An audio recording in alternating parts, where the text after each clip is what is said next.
Na história do cinema, desde sua criação e definição como uma mídia e uma arte, sempre houveram aqueles diretores que se destacaram na execução de suas visões. E o resultado? Geralmente excelente, sendo sinônimo de qualidade técnica e, acima de tudo, uma assinatura contendo sua própria identidade visual.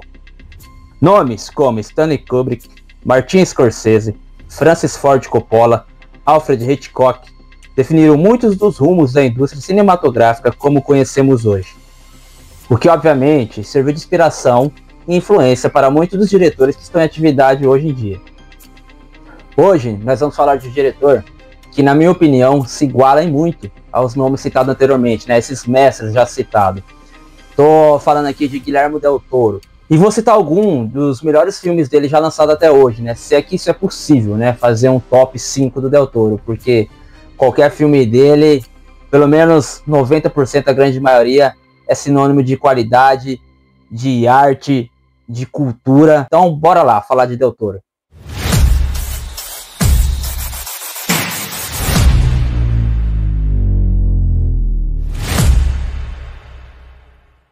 Bem, pessoal, antes de começar a lista, quero pedir a sua inscrição nesse canal. Se esse conteúdo está fazendo algum sentido para você, se isso de alguma forma lhe entretém, te ajuda a passar o tempo, ou, por incrível que pareça, né, se de certa forma lhe agrega alguma coisa para você que gosta de cinema, de quadrinhos, então faz favor, dá o like aí, se inscreva no canal e vamos junto aí, vamos junto falar de cinema e de Guillermo del Toro hoje. Bom, essa lista não é exatamente assim um top, né? Eu separei 6 filmes que, na minha opinião, 6 filmes do Guillermo del Toro, que, na minha opinião, assim, é algo muito pessoal mesmo, né? Muito particular, assim. Como eu disse, é difícil você, em termos de critérios, né? Você estabelecer um top 3, um top 5, um top 10 melhores filmes do Guillermo del Toro. Óbvio, tem alguns que ele não atendeu, de certa forma, as expectativas do público dele, né, que sabe que toda vez que ele lança alguma coisa, vem algo bom, vem algo assim que lhe causa uma sensação.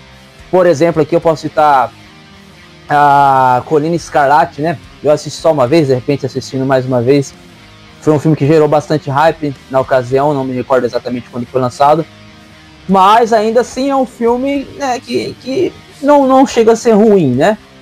Apenas quando se trata do Guillermo del Toro, assim como, por exemplo, Christopher Nolan, acho que a gente eleva o hype assim automaticamente, né? Então não atendeu as expectativas. De toda forma, cara, se tratando de Guillermo del Toro, eu acho muito difícil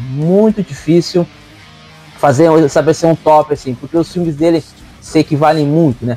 E sempre com aquela identidade dele, algo que eu gosto muito de apreciar, de refletir, de analisar no diretor, né?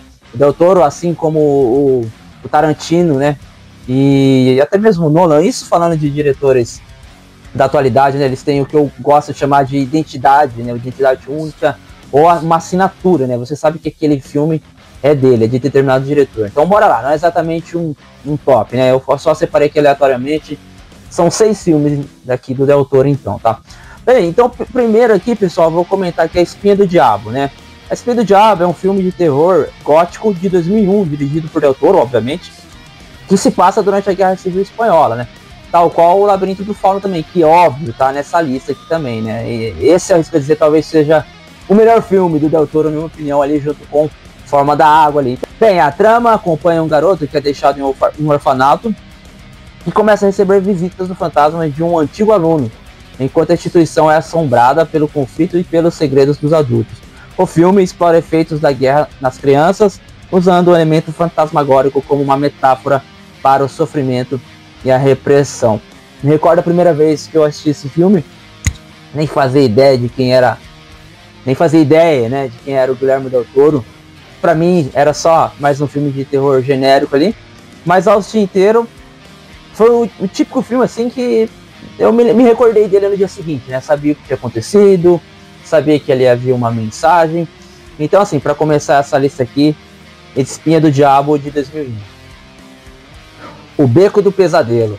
Bom, esse filme eu assisti esse ano, no início desse ano de 2005, assisti na Amazon, né, no streaming da Amazon. Cara, confesso que eu gostei muito desse filme.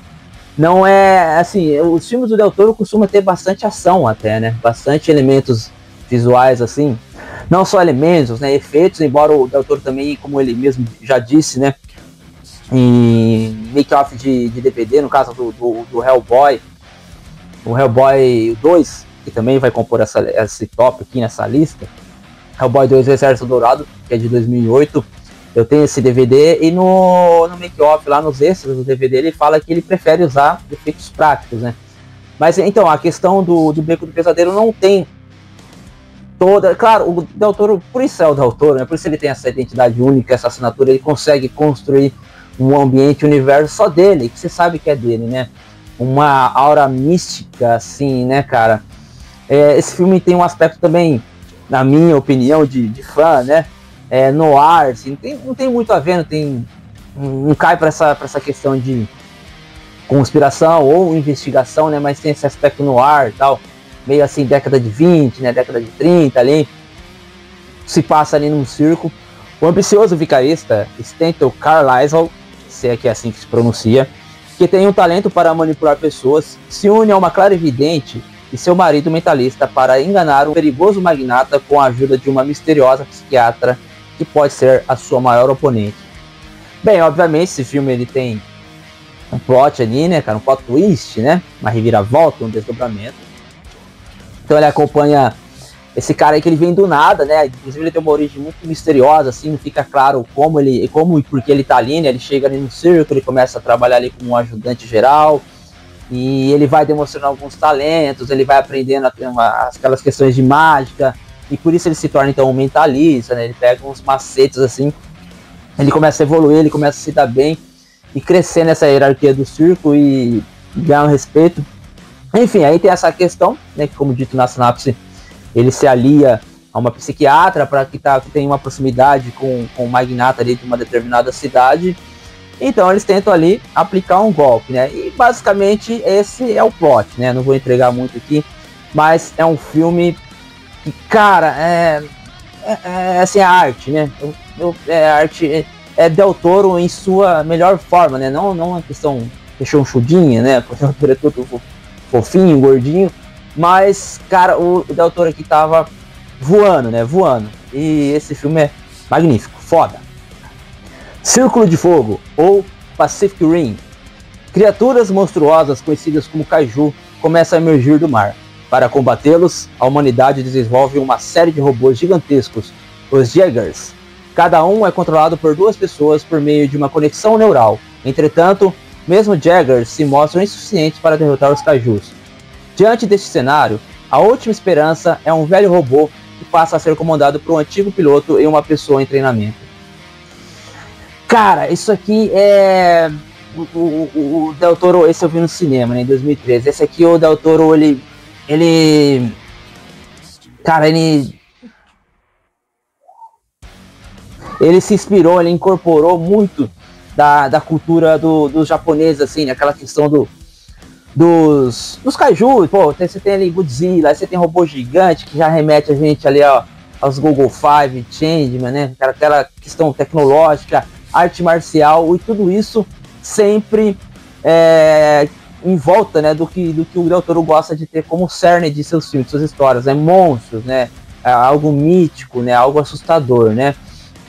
Então, cara, esse filme tem bastante influência também de um anime chamado Evangelion, né? Isso fica muito claro. E o filme é sensacional, cara. É aquela coisa de você ir no cinema e sair bem, sair feliz, né? Quando o filme, ele claro, é um blockbuster, não é aquela mensagem filosófica, né? Não é algo como, tipo, o Labirinto do Fauno, A Forma da Água, mas ele cumpre, né, o que se propõe, né, de te entreter. E assim, não é bem um pastelão, tanto na forma narrativa, né, desse filme, né? Geralmente quando a gente vê um filme de catástrofe, de invasão alienígena, de ficção científica, que a gente sabe que vai ter uma pancadaria, sabe que vai ter bastante filme de ação, mas você imagina assim, vai ter um momento onde tudo vai ser apresentado, vai ter que ter uma cena apresentando os monstros, vai ter que ter uma catástrofe, a gente vai ter que ver as consequências da destruição, qual vai ser o plano de revide, de retaliação. E não, cara, o filme já começa acontecendo, né? Já tá de forma muito rápida, muito breve, muito genial, cara. Ele já apresenta tudo o que aconteceu ali, como esses monstros apareceram, né? Eles ainda não sabem exatamente porquê, mas já ficam apresentados as criaturas. como a humanidade se uniu e desenvolveu a tecnologia dos Jaggers, né, do gigante, né, já tem ali os personagens principais ali, né, que é quem vai carregar a trama. Cara, é um filme excelente, sensacional, cara, não tinha como não estar nessa lista, então fica a dica aí. Hellboy e o Exército Dourado, ou Hellboy 2, de 2008, né, o segundo filme dirigido pelo Guilherme Del Toro, todo mundo esperava que seria uma trilogia, uma pena que não foi, né, teve o de 2004 primeiro, e é Del Toro também, cara, em sua... O primeiro também é muito bom, né, mas como eu considero o 2 melhor, mas acho que o Del Toro conseguiu agregar, né, cara, mesclar bastante elementos de fantasia, assim, de mitologia, né, cara. O Hellboy já tem muito disso, né, cara, já tem muito desse folclore, né, e mistura também ficção científica, ação desenfreada, cara, enfim, Del Toro é magnífico. A trama é a seguinte: Hellboy, sua namorada Liz e Abe Sapien enfrentam uma grande batalha quando um príncipe do submundo tenta recuperar a Terra.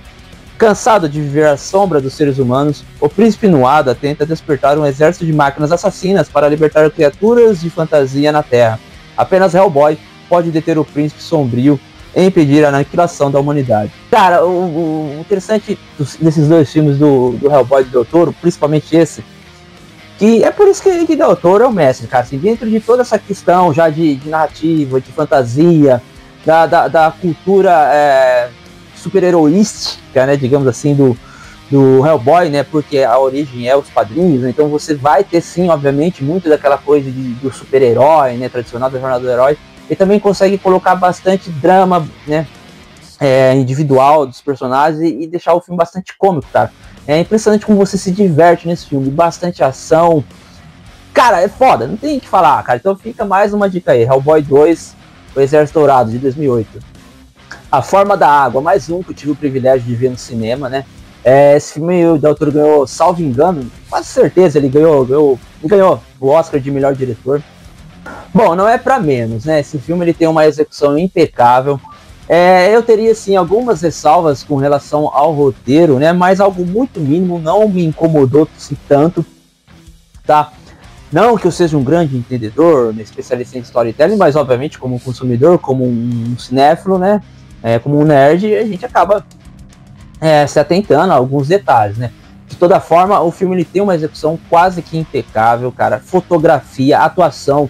Mike Shannon tá aqui nesse filme como um vilão, como antagonista, né? O Doug Jones, que é o Aben, né? O Aben Sapiens, né? Ele trabalha muito com o Del Toro também. Ele é o Fauno do Labirinto do Fauno. Então aqui ele digamos, seria o protagonista ali, né? Embora a protagonista seria ali, não, Elisa Espósito, né? Vivida ali pela Sally Hawkins, né? Que é uma faxineira ali de um laboratório, né? Onde eles fazem alguns estudos ali nessa criatura, nesse espécime, que inclusive foi capturado nas florestas amazônicas brasileiras, tá? Bem, basicamente, a trama se passa da seguinte maneira: década de 60, em meio aos grandes conflitos políticos da transformação social dos Estados Unidos na Guerra Fria, a muda Elisa, tem esse detalhe também, pessoal, ela é muda também, né? A personagem aqui principal, zeladora e não faxineira, então, desculpe a gafe aí, de um laboratório experimental secreto do governo dos Estados Unidos, se encanta com a criatura fantástica mantida presa e maltratada no local. Para executar um arriscado e apaixonado resgate, ela recorre ao melhor amigo, Gilles, e a colega de turno Zelda, em uma aventura que pode custar muito mais do que seu emprego.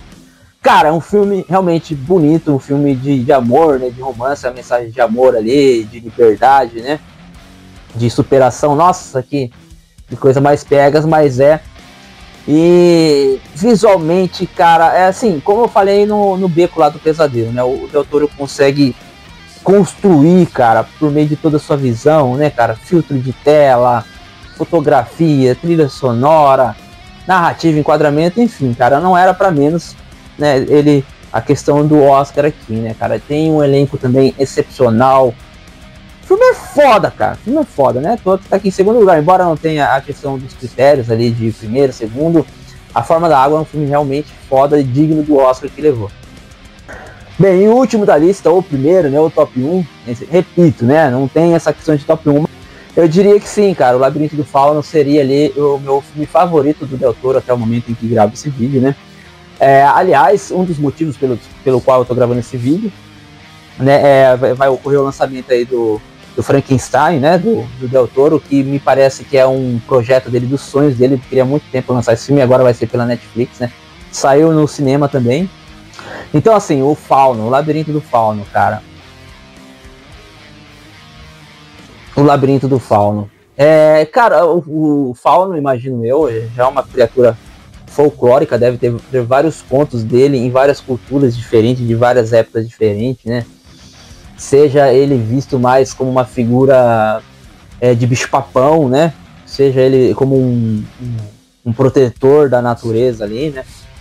Mas que genialidade, que inspiração, né, cara? Assim, eu tenho um DVD, né? Assisti um DVD, só tem em espanhol, né? Eu só assisti a versão em espanhol, o que é demais, né, cara? O que é sensacional, né? O filme foi gravado em espanhol, ele se passa ali também durante a Guerra Civil Espanhola, né? E sempre tem um pano de fundo, né? Não é a guerra pela guerra, né? Enfim, você tem a maneira de retratar ali, você tem um capitão lá, né? Um general, que ele tem algumas posses, ele tem alguns poderes, enfim. Bem, vamos entender a trama aqui, né? Então é o seguinte, em 1944, na Espanha, a jovem Ofélia e sua mãe doente chegam ao posto do novo marido de sua mãe, um sádico oficial do exército, que está tentando reprimir uma guerrilha. Enquanto exploravam um labirinto antigo, Ofélia encontra o Pan-Fauno, que diz que a menina é uma lendária princesa perdida e que ela precisa completar 3 tarefas perigosas a fim de se tornar imortal. Gostando desse filme, velho, e toda a visão, toda a construção, cara, daquele universo, aquelas passagens, né, aqueles personagens, né, as fadas, os monstros, cara. Essas missões dela, tudo obviamente tem algum significado, cara, e é um filme incrível, assim, né, cara, é um filme de fantasia que ele me prende, ele me leva para aquele mundo, né, e de toda forma é um filme encantador, cara, é um filme encantador, é um filme que é cinema, é arte, né, cara, eu posso imaginar que o filme, ele tenta lidar ali com uma questão da garota, né, da Ofélia, da forma como ela percebe o mundo, né? Diante aquele momento da vida dela, que era um momento de dificuldade, né, de adaptação, né? Em meio a uma guerrilha, né? A uma guerra civil, ali lidando com o futuro padrasto, né? Que é um sádico ali do exército, que acaba por se tornar ali um grande vilão. E assim, não sei se fica claro ao final do filme, né? Sem querer entregar muito aqui, né, caso você que me veja até aqui não tenha assistido e pretenda fazê-lo, ela atinge ali um objetivo, né? E talvez seja isso, né? Ou não é aquilo? Foi só uma visão que ela teve, né? Enfim, cara, assista esse filme e assista com calma. Dedique-se esse tempo ao Guillermo del Toro, que vale a pena. Esse filme vale muito a pena.